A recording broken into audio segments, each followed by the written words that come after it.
શું તમે કોઈ મુસીબતમાં સપડાયેલા છો? તમારા આસપાસ રહેલા અસામાજિક તત્વો તમને પરેશાન કરી રહ્યા છે અને સ્થાનિક પોલીસ હવે તમારી વાત સાંભળી નથી રહી, તો પછી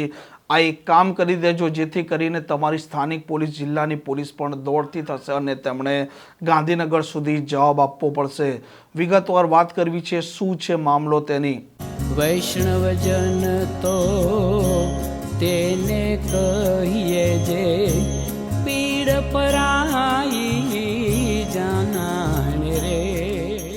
નમસ્કાર, આપ જોઈ રહ્યા છો નવજીવન ન્યૂઝ અને હું છું આપની સાથે તોફિક ગાંચી. ગુજરાતમાં 650 થાણા આવેલા છે અને થાણા વિસ્તારમાં જ્યારે કોઈ વ્યક્તિ ફરિયાદ કરવા જાય છે તે સમયે કેટલાક કિસ્સામાં આ સ્થાનિક પોલીસ અધિકારીઓ અને કર્મચારીઓ છે તે આ ફરિયાદી છે તેની ફરિયાદ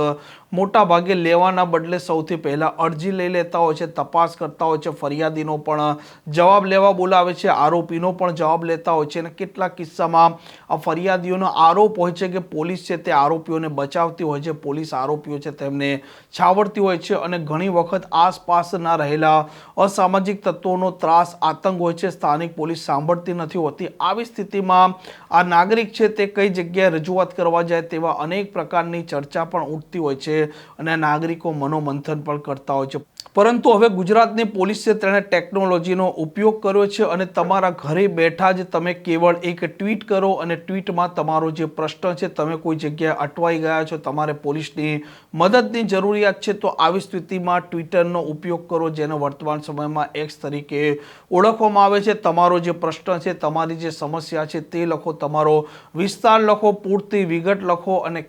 કેવળ ગુજરાત પોલીસે તેને ટેગ કરી દો અને ટેગ કરી લીધા બાદ આ ગાંધીનગરમાં આ અધિકારીઓ જે બેઠા છે તે ત્વરિત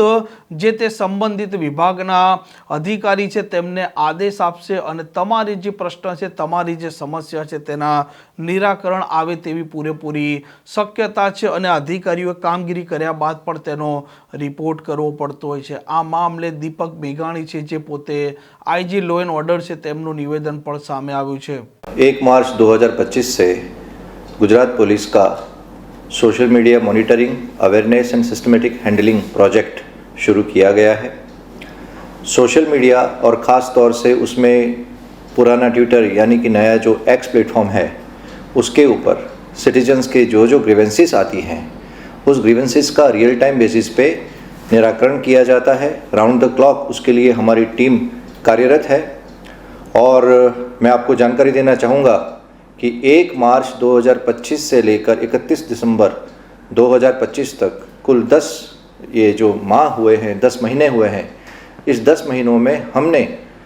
1163 अलग अलग प्रकार की कंप्लेंट्स का रियल टाइम बेसिस पे चंद मिनटों में निराकरण किया है. इसमें cyber crime, traffic, law and order के related, theft, robbery, missing persons या फिर रेलवेज़, अलग अलग प्रकार की जो कंप्लेंट्स हैं इसका हमने निराकरण किया है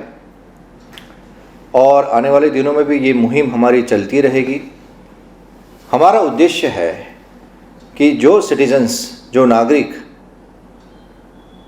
टेक्स्ट के माध्यम से या पिक्चर्स के माध्यम से अपने आप का मैसेज कन्वे करना चाहते हैं, कुछ चीज़ें ऐसी होती हैं जो 112 के माध्यम से शायद वो कवर नहीं कर सकते, उनके लिए भी ये एक असरकारक सटीक माध्यम है. इसके अलावा जो नई हमारी टेक्नोलॉजी है,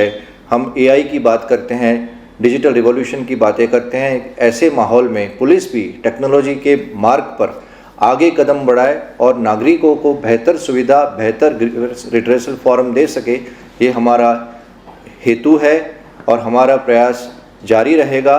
आप सबको मेरा निवेदन है कि आपको अगर कोई समस्या है तो आप गुजरात पुलिस का जो ट्विटर हैंडल है, एक्स हैंडल है, उसके ऊपर अपनी समस्याओं को, पर्टिकुलर स्पेसिफिक प्रॉब्लम्स को बता सकते हैं और हमारी तरफ से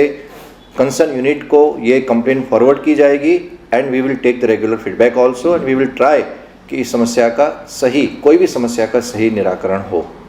આમ તમારા આસપાસ જો કોઈ ગેરકાયદે પ્રવૃત્તિ ચાલતી હોય, કોઈ અસામાજિક તત્વોનો ત્રાસ હોય, તમે કોઈ મુસીબતમાં સપડાયેલા છો અને તમારે પોલીસની જરૂરિયાત ઉપસ્થિત થઈ રહી છે, તો કેવળ અને કેવળ એક્સનો ઉપયોગ કરો. તમારા ટ્વિટર હેન્ડલ પરથી તમારી વિગત લખો અને ગુજરાત પોલીસને ટેગ કરો, કેમ કે દરેક જિલ્લામાં, દરેક રેન્જમાં અને દરેક એકમોમાં એક સ્પેશિયલ ટીમ કાર્યરત હોય છે, જે સતત સોશિયલ મીડિયાનું મોનિટર કરતી હોય છે અને ગાંધીનગરમાં બેઠેલી આ ગુજરાત પોલીસની ટીમ છે તે પણ જે તે જિલ્લા રેન્જ અને સંબંધિત એકમ છે તેમને ત્વરિત તમારી સમસ્યા છે, તમારો પ્રશ્ન છે તેનું નિરાકરણ લાવવા માટેનો આદેશ આપશે અને સ્થાનિક અને જિલ્લા સ્તરની આ પોલીસ પણ તેમણે શું કાર્યવાહી કરી છે તેની વિગત પણ તેમણે ગાંધીનગર સુધી જણાવવી પડતી હોય છે. આ પ્રકારના સમાચાર માટે નવજીવન ન્યૂઝની આ ચેનલ સાથે જોડાયેલા રહો. નમસ્કાર.